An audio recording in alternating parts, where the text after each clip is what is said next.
So tomorrow is New Hampshire, and though I don't know who's going to be in second place in the GOP primary, I do know one thing about New Hampshire voters.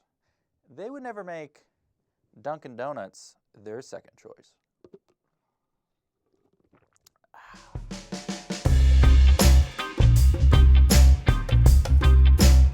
All right, New Hampshire tomorrow. So let's look at the big board first. There's been a pretty clear pattern in the last few days, last week, even 2 weeks.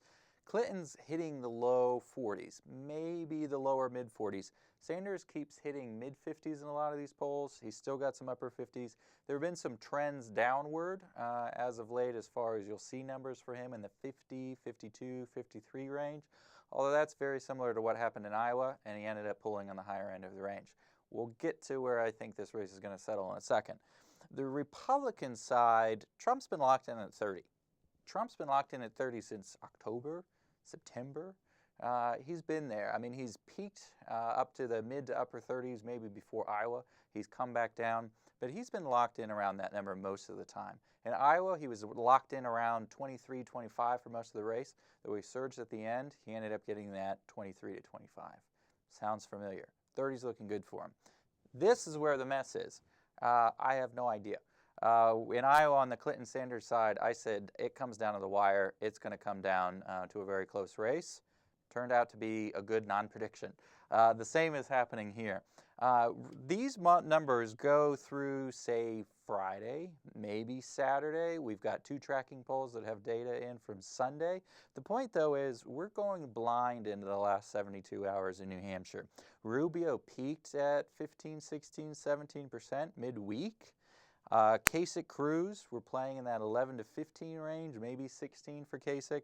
Bush has been pretty locked in towards 10. I put him up to 11 here because there's been a trend upward for Bush for a few weeks now. Very glacial. Christie's fallen down to 6%. But if he had a good debate and it plays well amongst voters, maybe he ends up higher. We don't know. But this is the landscape. To explain how this turns into a final number, let's move over to the micro board. Okay. So you'll remember from last week, I talked about this. You'll often hear, well, this race is going to come down to whether independents vote in the Republican primary or the Democratic primary. Hogwash. It doesn't mean much as far as this like macro level shift of independent voters. What does matter about independent voters voting in one primary or the other is what kind of independent voter. If they're the type that are purely independent, meaning less ideological, then that's going to probably help somebody like Donald Trump or Bernie Sanders. If they're independents because they're ideologically moderate or something along those lines, or maybe they're very conservative independents who are more far right of even the Republican Party, those might be Cruz voters. But if they're these ideological moderates who could swing either way in a general election, that's the difference between Kasich having a good night or maybe even Hillary Clinton doing better than expected. So don't look at independents at this macro level. Again, remember the lessons from last week. So today's micro talk is going to focus on this. So this might look familiar to some of you. I got Santorum 2012 and Clinton 2008 on here. We often hear, oh, but Clinton did way better than expected, way better than those last-minute polls. True. Santorum surged out of Iowa last time. Kind of. So what do I mean by this? We often look at this last 72 hours as being indicative as far as what's going to happen, and normally it is, but both of these cases show dynamics that seem pretty similar that we don't talk about enough. Pre-Iowa, if you actually look at the last week of polling in New Hampshire before the caucuses ever even happened, Rick Santorum was playing in the mid-single digits range, 6, maybe 7, sometimes 5. He was about 6.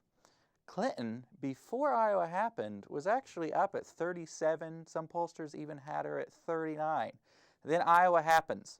Everyone wants to rush to Obama in 08. Everybody wants to rush to Santorum in 12. That's what this looks like. Santorum started to peak at 11 to 13% in a lot of the last-minute polls. Clinton dropped down to 30. What ended up happening? About 9 to 10% for Santorum, 39% for Clinton. The point is, Santorum, it seems like you get this kind of Iowa bounce, but really what happens in the last 24, 48 hours is a lot of voters return to where they were even before Iowa happened. In Clinton's case, a lot of voters returned to where they were before Iowa happened. So it seems like in New Hampshire, it's less about this last-minute surge or perceived surge, and a lot of the momentum tends to be this initial wave, first 72 hours, where it looks like the race goes one way, and the race closes by going another way. Not for all candidates, not all the time, but I think this explains really what happened in 2012 for Santorum's numbers and Clinton's numbers overall. So look at where the polls were in New Hampshire before Iowa this year, and that might be indicative of where we're at. So what does that actually mean? Well, so Clinton, if she's reverting back to where she was before the Sanders-Clinton dynamic of a tie or near tie in Iowa this year, the numbers actually are pretty stable overall. There are some ebbs. Sanders seems to peak. Sanders seems to fall. But overall, Clinton's really been down in this range. She's getting some 42s. She's getting some 43s. In Iowa, she peaked at about her peak. Maybe she gets to a 43, a 44, a 45. Sanders still is consistently hitting these 55 to 58 beats. Like I said, even though he's dropping off in some of these current pollsters, some of these pollsters were also that missed him on the low end in Iowa. If the same applies, that's what we're looking at. On a good night, Sanders might be at about that 10-point margin is what it looks like. A good night for Clinton, Sanders wins by, say, 10. But a lot of indicators are still in this 12, 14, 16, maybe even 18% range. I think that 18% margin is looking too high as we close. Possible, but this 14 to 16 range still seems like a sweet spot to me. Again, this small shift to Clinton on a good night would get it closer to single digits. Obviously, her campaign would like a 9.999% margin just to say they're within 10 points. Still not quite seeing it fully, but it wouldn't be a surprise. Okay, so what about here on the Republican side? Like we said, Trump seems locked in around 30. If he underperforms a la Iowa, maybe he goes down to 27, 26, but that's still going to win. Why? Whether it's Rubio, Cruz, Bush, Kasich, even Christie, even Carly Fiorina still looks like she might get 4 or 5%. Earlier in the week, we thought maybe Marco Rubio takes this, right? Maybe it breaks his way. That's what a lot in the party maybe wanted to clear out the race. What's happened is, even though we don't know who's going to win second, all of these candidates still appear very viable. If they're all pulling 10, 15, 16, 17%, it becomes very hard for Donald Trump to lose tomorrow. So within these, what's going to happen? Rubio has been playing in that 14, 15, 16, even 18% range midweek. That seems to have ebbed. And then the debate happened. Whether the debate matters or not, I don't know. Sometimes, historically, a candidate that looks like they're being piled on can actually come out of it okay as voters rush to defend that candidate. I'm not so sure. I believe some of these downward trends post-debate for Rubio, that could put him down as low as where he was, again, pre-Iowa, right? So pre-Iowa, Rubio had fallen down to 10, 11, 12. That's possible if that debate really took a hit. If it didn't take a hit, he's probably capping out at 16 to 18. So he's at about 16, but I think that this is a 16 that might be going down. Cruz, I'm just going to put wild card. Cruz is not meant to do well in New Hampshire. It's not the kind of state for him. But he could appeal to the liberty movement in a way that Santorum or Huckabee didn't. If Cruz puts the Ron Paul 2012 voters together with the evangelicals like he did in Iowa, he could actually peak up here to a 15, 16, 17% and overperform and still claim second. Kasich is the one I'm looking at. Kasich seems to have the momentum. Seems like he's got a good chance of maybe hitting the higher end of his bands, which would be 14, 15, 16.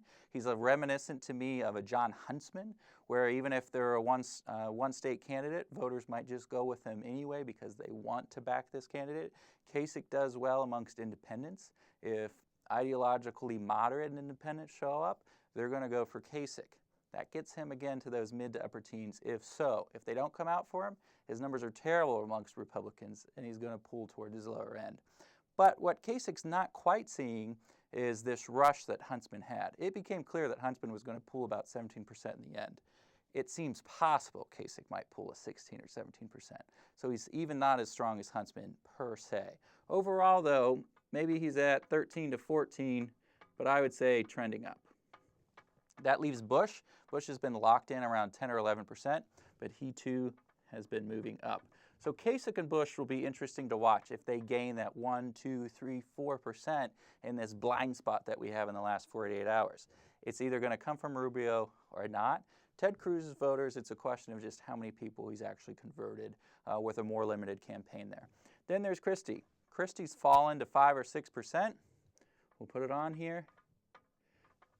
Is he going to get a bump after the debate performance? I don't know. It's debatable. The point is, Christie is really out of this second to fifth place vibe. He's clearly down in sixth these days. I don't think he's going to fall any further than that, but he's got to climb. He would have to have a turnaround, a big turnaround in those last 24 hours that we just aren't able to see. The point is, we don't know who's going to be in second tomorrow. We don't know who's going to be fifth. It could be any one of these candidates. Be prepared for those blind spots. Be prepared for not overreading any of these last top line numbers. Anything within this play is wide open. I'm still expecting Donald Trump to win, probably win by double digits. I'm still expecting Sanders to win by double digits, although again, there are signs that the race has closed. We'll find out tomorrow. We got to do this all over again. All right, till next episode.